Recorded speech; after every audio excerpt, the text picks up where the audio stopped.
nhớ rong cho nè cho chị thì trồng sai sợ đời thì trồng hơi dư mà nói của tụi chị giờ lâu mua bên nó nữa nửa kia cây bên nó nửa kia cây bên nó mò nữa chỉ mua chỉ nói nó cây kia đi nó xin nữa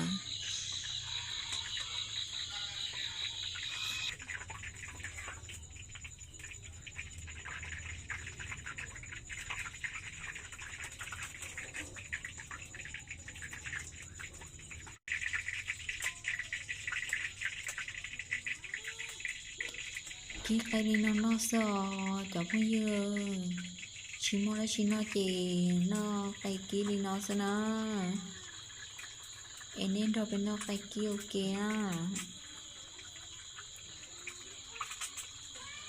cứ tụt gì nên nhớ nó cây kia đi nó như thế kia đi nó nhớ nó cây kia lu đi nó xin nào cho nên thế kia đi nó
thì chỉ nói chị tứ ký giờ ta nó thì tí ông ai cho một tròn tập phát chùa bây giờ nó mua lò thì chị nó cái kia nó sẽ nó thì chỉ nói chị ký ta mới cho rồi nó phát chùa nữa bây chị chỉ muốn ra chỉ nó bên nó còn chua thì nói cho cái kia nó sẽ nó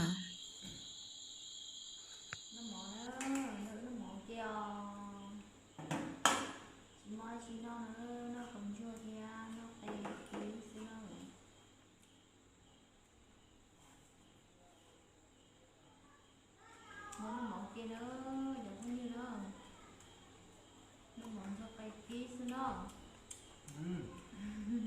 có tiếp theo đó không ngon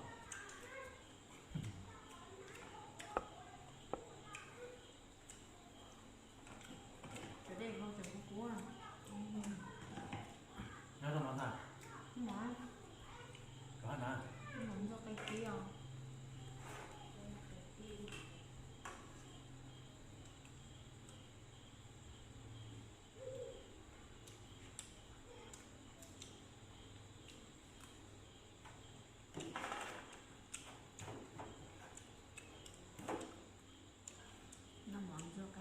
nữa để chị mua chị no nữa nó phải kia nó chị cứ nhớ trong cơn gọi gì nữa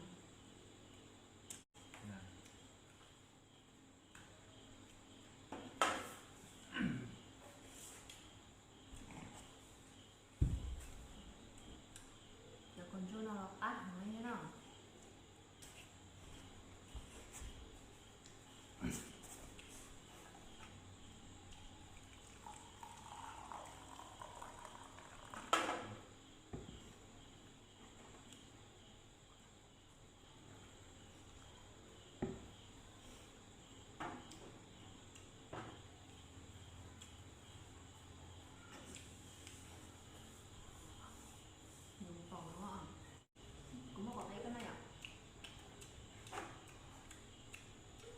nó mò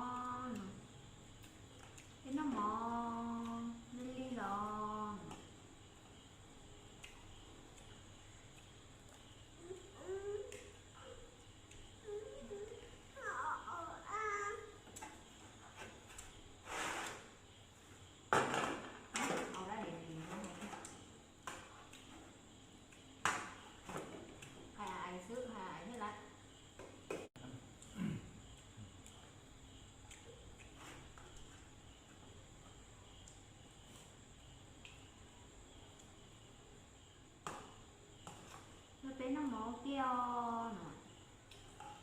nè cho mẹ hôn nó mò lo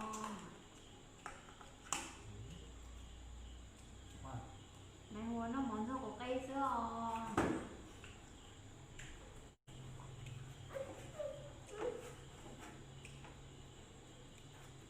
nên nó món cho đó chiều mẹ hôn nó món cho có cây sữa mẹ hôn nó món cho có cây cá hình nữa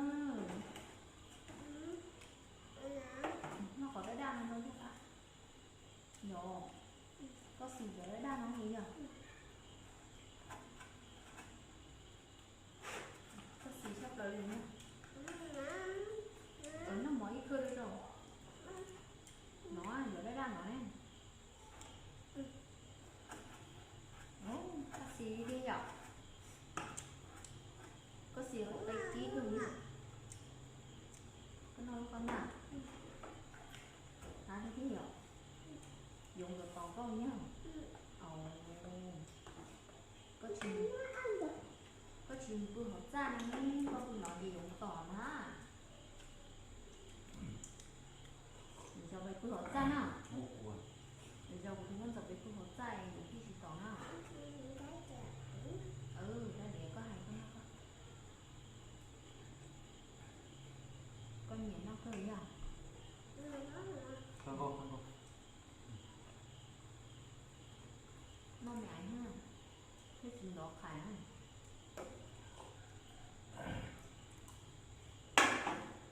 không nó còn giọt cái gì nhỏ hả nó có cây chứ đó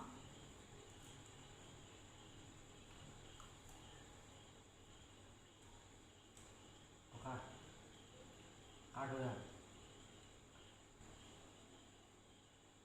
Ai mẹ đấy. Cặp bóng là nè.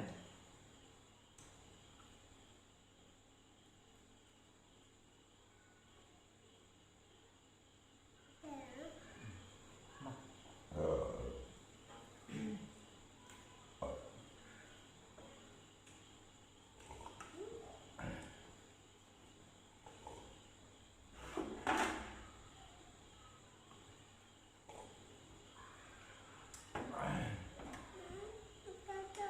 Hoàn rồi. Nè.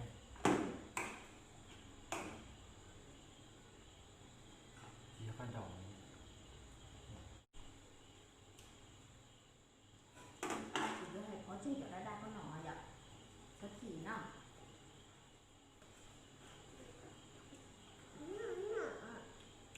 Năm này. non có mấy con nhỏ này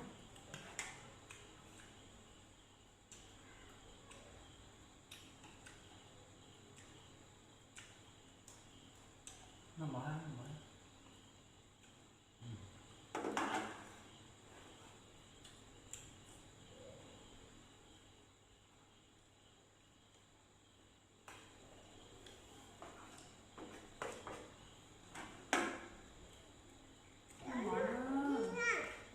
nó mò nữa nó mò kêu Có lo theo hả?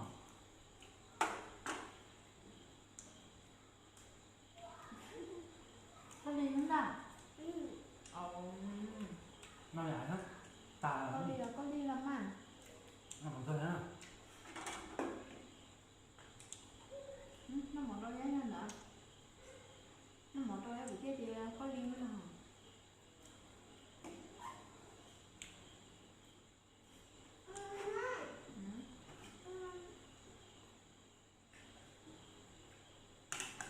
chết tí mà nó bé nó mò mà